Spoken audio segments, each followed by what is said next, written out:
HDFC और HDFC bank में merger से क्या होने वाला है। Hi, this is Dev and watching traders diary. और आज हम बात करने वाले हैं HDFC बैंक और HDFC लिमिटेड के ऊपर क्या इम्पैक्ट पड़ने वाले, जिससे इतनी भयानक तेजी 2009 के बाद देखने को मिली है इन दोनों शेयर्स में। चलिए दोस्तों समझ लेते हैं। तो नाउ ऐसा क्या हुआ कि मर्जर 2009 के बाद इतनी बड़ी तेजी हमको देखने को मिली है। 15% की तेजी यहाँ पर जो है हमको देखने को मिली HDFC में, और HDFC बैंक में 14% के आसपास की तेजी हमको देखने को मिली।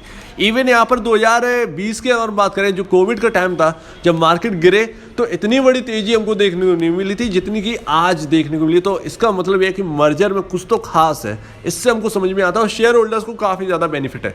तो यहाँ पर जो तेजी की बात करें, वो जो बेनिफिट यहाँ पर मिलने वाले मर्जर के, उसके ऊपर तो बाद में बात करें, लेकिन शेयर्स देखिए 11.52% है। ये 10:42 का है। अभी 13, साढ़े 13, 14% था, थोड़ा सा डाउन आया। 1669.55, 1680 रुपये का हाई मारा है HDFC बैंक ने, अब तक की सबसे बड़ी तेजी। और अब अगर आप शेयर होल्डर या इसके शेयर खरीदना चाहते हैं तो आपको कुछ बातें पता होनी चाहिए कि HDFC देश की तीसरी सबसे बड़ी कंपनी बनने वाली है। और यहाँ पर जो मर्जर होने वाला है वो किस तरफ से होने वाला है ये भी मैं बताता हूँ। और यहाँ पर HDFC की बात करें तो 13.4%। देखिए इतना हाई पर एकदम नहीं रहने वाले, जितनी तेजी होती है थोड़ा सा फिजल आउट होती है, तो उसकी वजह से थोड़े से डाउन आए।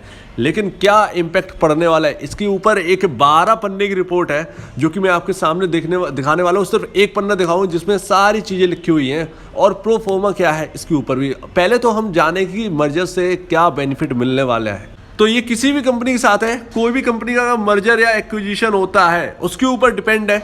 और यहाँ पर क्या पहले बेनिफिट, एडवांटेजेस क्या है, कुछ डिसएडवांटेजेस भी होते हैं, ऐसा नहीं है कि डिसएडवांटेज नहीं होते हैं। सो अभी एडवांटेजेस तो बहुत, अंदरूनी एडवांटेजेस जो है वो बहुत होते हैं, लेकिन जो कुछ मेन एडवांटेजेस हैं वो 5 होते हैं मर्जर या एक्विजिशन के बाद। किसी भी कंपनी में आप देख लीजिए, वही HDFC के साथ होने वाला है, वही किसी भी कंपनी का मर्जर होता है तो उसके साथ होगा।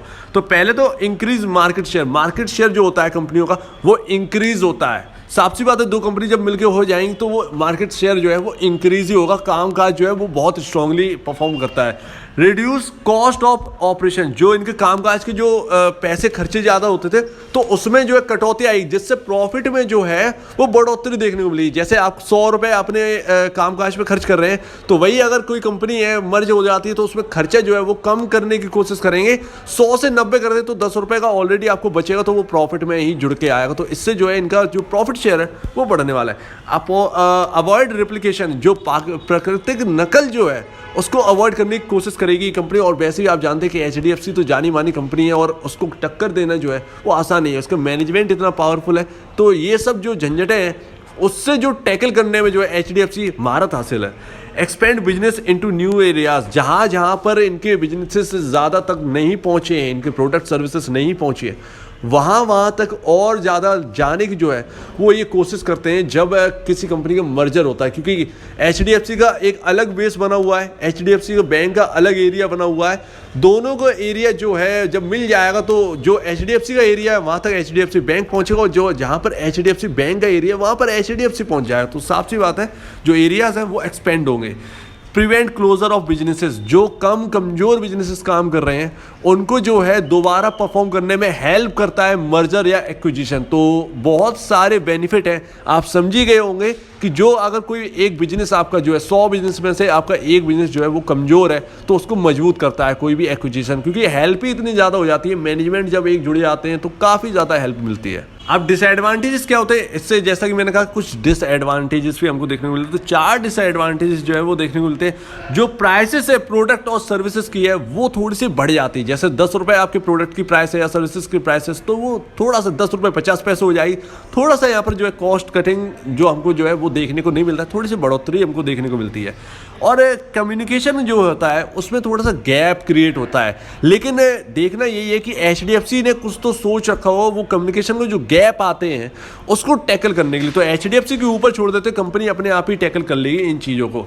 हाँ, ये जरूरी बात है कि यहाँ पर जो है अनएम्प्लॉयमेंट जो है वो थोड़ा सा क्रिएट होता है, क्योंकि स्टाफ जब जो मिल जाते हैं दोनों कंपनियों के तो वहाँ पर ऑब्वियसली बात है ज़्यादा स्टाफ हो जाएगा तो वहाँ पर थोड़ी सी अनएम्प्लॉयमेंट देखने को मिलती है, थोड़ी सी कटौती देखने को मिलती है। या तो ये थोड़ा सा हायर करना कम कराएंगे जिस तरीके से पहले करते हैं, क्योंकि जब इतना बड़ा बेस ही जब मिल जाएगा वो बैंक में जुड़ जाएगा तो यहाँ पर जो है थोड़ा सा हमको जो है थोड़ा सा अनएम्प्लॉयमेंट दोनों तरफ से देखने को मिलता है, थोड़े से हटाए भी जा सकते हैं या फिर यहाँ पर जो है कम एम्प्लॉयमेंट जो है वो दिया भी जा सकता है। अब कुछ एनालिस्ट जो है जैसे ब्लूमबर्ग के एनालिस्ट हैं तो उन्होंने कहा है कि HDFC बैंक जो है वो हायर लोन ग्रोथ जो है वो यहाँ पर दिखाएगी Q4 में। तो यहाँ पर Q4 के रिजल्ट जो है उसके एक अच्छे आने का, एक बहुत ही अब तक के सबसे बेहतरीन रिजल्ट आने का अनुमान है Q4 के रिजल्ट HDFC बैंक के, क्योंकि लोन ग्रोथ जो है वो अनुमान लगा रहे बहुत बेहतरीन रहेगी। सो नाउ अब यहाँ पर जो है HDFC जो की मैट्रिक्स हैं जो कि प्रो फॉर्मा जो है कहा जाता है,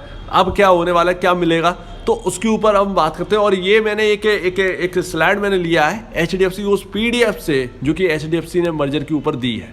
तो यहाँ पर जो इक्विटी शेयर्स हैं तो HDFC बैंक की इक्विटी शेयर 554 करोड़ है मार्केट में, और HDFC लिमिटेड की जो है 181, और टोटल मार्केट में जो है वो बन जाएंगे 742 crore number of shares market में अवेलेबल होंगे मर्जर के बाद। वही यहाँ पर प्रॉफिट आफ्टर टैक्स जो है वो एनुअल यहाँ पर जो है 35,875 करोड़ रुपए का यहाँ पर PAT करता था HDFC बैंक, और 13,388 करोड़ रुपए का PAT करता था HDFC लिमिटेड। दोनों कुल मिला के 49,263 करोड़ रुपीस का यहाँ पर जो है पूरा प्रॉफिट आफ्टर टैक्स करके दिखाएंगे एनुअली जब रिपोर्ट आया करेगी। तो ये इस तरीके से आएगा। अर्निंग पर शेयर आपका 67 होने वाला है, और यहाँ पर बस वही चीज़ है, बुक वैल्यू पर शेयर जो है वो 446 रहने वाली है। और यहाँ पर आपका HDFC बैंक है और यहाँ पर HDFC लिमिटेड है, तो ज़्यादा लंबी नहीं खींचूंगा ये वीडियो। तो यहाँ पर इस तरीके से नेटवर्थ जो है वो यहाँ पर 3,30,768 करोड़ रुपए की नेटवर्थ पहुँचने वाली है।